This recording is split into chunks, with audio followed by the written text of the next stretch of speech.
জয় হিন্দ বন্ধুরা, welcome back to my channel Bangla body fitness. তো বন্ধুরা, আজকে যে ভিডিওটা স্পেশালি হবে সেটা হবে বন্ধুরা সিক্স প্যাকের বিষয়ে আমি কয়েকটা আপনাকে কথা বলবো, যেটা জানাটা বিশেষ আপনাদের দরকার। যারা যারা এটা ভাবেন যে আমি সিক্স প্যাক বানাবো, আমি সিক্স মানে তাড়াতাড়ি কিভাবে বানাবো সেটা নিয়ে মানে অনেকজনে অনেক রকম ভাবে যে আমি ওভারঅল সিক্স প্যাক বানাবো। তো বন্ধুরা দেখুন, আমার সে সিক্স প্যাকটা আমি যদি খিচি তো আপনারা এটা দেখতে পাচ্ছেন একদম ন্যাচুরাল। তবে বন্ধুরা কি হয়েছে, আমি সিক্স প্যাকে এতটা ফোকাস এতদিন করি নাই। কিছুদিন হলো আমি সিক্স প্যাকে একটু মানে ধ্যান দিয়েছি, তার কারণ আমি বলতেছি পুরো ডিটেলসে আপনাদের। তাই ভিডিও শুরু থেকে লাস্ট অবধি দেখুন, তাহলে আপনারা বুঝতে পারবেন যে আপনারও সিক্স প্যাক বানাটা উচিত কি উচিত না। সিক্স প্যাক বানাটা আপনাদের দরকার কি দরকার না, আর যদি সিক্স প্যাকটা বানাতে চান তো কখন বানাবেন, কিভাবে বানাবেন, আমি আজকে এটা নিয়ে ডিসকাশন করবো। তাই আপনারা শুরু থেকে ভিডিওটা লাস্ট অবধি অবশ্যই দেখুন। তো প্রথমে কথা আসি বন্ধুরা, সিক্স প্যাকটা আমরা কখন বানাবো। তো বন্ধুরা, এটা আপনাকে ভাবতে লাগে, আপনাদের মাসাল যদি এখনো মনে করো সেই মতো হয় নাই, আপনার যদি বডি যদি এখনো সেই মতো হয় নাই। আমি অনেকজনে দেখি যে যারা যারা অনেক পাতলা ছেলে তারা সিক্স প্যাক করে, যাদের এখন মাসাল গেন হয় নাই, মাসাল ফুলিয়ে উঠে নাই, মানে বডি এখনো সেই মতো হয় নাই, তো তারাও সিক্স প্যাক করে। মানে একটা কথা বোঝানোর চেষ্টা করেন বন্ধুরা, যখন আপনার মাসাল ঠিক মতো হবে না, মানে আপনার বডি হবে না ঠিক মতো, তখন আপনারা যদি সিক্স প্যাক ওয়ার্কআউট স্টার্ট করে দেন তো আপনার বডি আরো হবেই না, উল্টা আরো ডাউন হবে। তার কারণ কি বলেন বন্ধুরা, বলেন যখন আপনার সিক্স প্যাকের ওয়ার্কআউট শুরু করে দেন তখন আপনার পেটের চর্বি কমে, ওভারঅল বডির আপনার চর্বি কিন্তু কমে যায়, ফ্যাট যেটা সেটা কমতে থাকে। যার ফলে আপনার কিন্তু মানে মাংসপেশি বা শরীরের ওজন হোক বা শরীরের মানে কোনো সাইজ হোক, সবটা কিন্তু ধীরে ধীরে কমে যায়।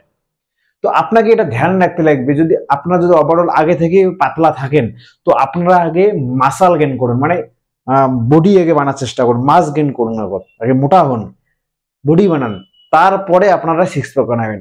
আমি যখন এই সিক্স প্যাকটা বানার কথা আমি বারবার আমার ট্রেনারকে বলি জিমে গিয়ে, তো ট্রেনার শুধু একটা কথাই বলে যে আগে মাসাল গেন কর, আগে মোটা হওয়া, আগে ভালো মতো ফিট হওয়া, তারপরে কাটিং এ আসিস, তারপরে সিক্স প্যাক করিস।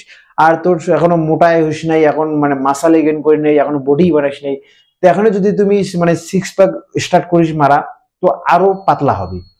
তো এই প্রবলেমটা আমি শুধু দেখি অনেক জিমের মধ্যে বা অনেক ছেলেদের মধ্যে, সোশ্যাল মিডিয়াতে দেখি যে তাদের বডি নেই, অনেক ছেলেপেলে আছে একদম বডি নাই, তো তার সত্ত্বেও তারা সিক্স প্যাকের ওয়ার্কআউট করে, সিক্স প্যাকের মানে ওয়ার্কআউট করে আবার আরো পাতলা হয়। তো আমি আপনাকে একটা সাজেশন করবো, আপনাদের সিক্স প্যাকের ওয়ার্কআউট করতে চান তো আগে দেখুন যে আপনার মাসাল বরাবর আছে কিনা, আপনার শরীর ঠিক মতো আছে কিনা। যদি এটা ঠিক মতো আসে তাহলে তোমরা সিক্স প্যাকের ওয়ার্কআউট স্টার্ট করতে পারেন। কিন্তু যদি আপনার আগে থেকে আপনার মাসাল নেই, আপনার যদি মনে করো বডি নাই, বডি যদি সে মতো হয় নাই, তো আগে ফোকাস করুন বডিটা কিভাবে বানাবেন, বডিটা কিভাবে মানে মাসাল গেইন করবেন, স্ট্রং করবেন, ফুলিয়ে উঠবেন বা মোটা হবেন, এটা আগে ভাবুন। তারপরে ধীরে ধীরে ধীরে যখন আপনার ভাববেন যে না এখন আমার সাইজ ঠিক হয়ে গেছে, এখন আমি ওভারঅল ভালো মোটা হয়ে গেছি, পারফেক্ট হয়ে গেছি, তো তারপরে আপনারা সিক্স প্যাকের ওয়ার্কআউট বা এক্সারসাইজ করতে পারেন। মনে রাখবে, সিক্স প্যাকের ওয়ার্কআউট যখনই আমরা স্টার্ট করবেন মারা, তখনই কিন্তু আপনার বডি থেকে ওজনও কমা শুরু হবে, আপনার বডি পাতলা হওয়া শুরু হবে। তার কারণ তখন সিক্স প্যাকের ওয়ার্কআউট করা মানে আপনার শরীরের মানে ফ্যাট কমা, চর্বি কমা। আর যেটা যদি আপনার মানে কমতে থাকে তো আপনার ওজনও কমবে, আপনার বডির সাইজও কমে যাবে।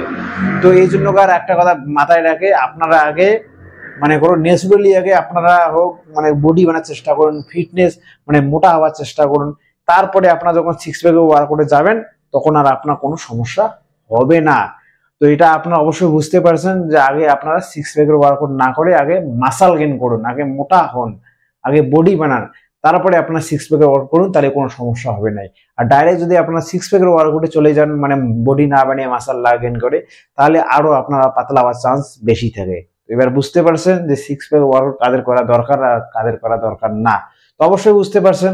তো বন্ধুরা, আমি একটা কথা আপনাকে বোঝানোর চেষ্টা করছিলাম যে বডি বানাতে একটু সময় লাগে, সিক্স প্যাক বানাইতেও সময় লাগে। তো আপনার ধৈর্য ধরে ব্যায়াম করুন, ভালো মতো টাইট মানে খান। আমি অলরেডি মানে এর আগের ভিডিওতে বলছিলাম যে যারা যারা প্রোটিন পাউডার খেতে চায় না বা প্রোটিন পাউডার খেতে পয়সা নেই, তো তারা বাড়িতে কিভাবে তৈরি করবেন প্রোটিন পাউডার, অবশ্যই আমার আগের ভিডিওটা দেখবেন, আমি সেখানে পুরো ডিটেলসে বলে দিয়েছি। তো আপনারা ন্যাচুরালি বাড়িতে প্রোটিন বানিয়ে খেয়ে বডি বানাতে পারেন। তো বন্ধুরা, আজকে আমরা এতটুকুই, দেখাবে পরবর্তী আর একটা ভিডিওতে। ততক্ষণে যদি আপনার কোনো প্রশ্ন থাকে বা কোনো যদি বিষয়ে জানার দরকার থাকে তো অবশ্যই কমেন্ট বক্সে কমেন্ট করবেন, আমি আপনার প্রত্যেকটা প্রবলেম সলভ করার চেষ্টা 100% করবো। তা বন্ধুরা দেখা হবে পরবর্তী আরেকটা ভিডিওতে, ততক্ষণ ভালো থাকুন, সুস্থ থাকুন, আর হ্যাঁ ন্যাচুরাল বডি বানিয়ে ফিট থাকুন। জয় হিন্দ, বাই বাই।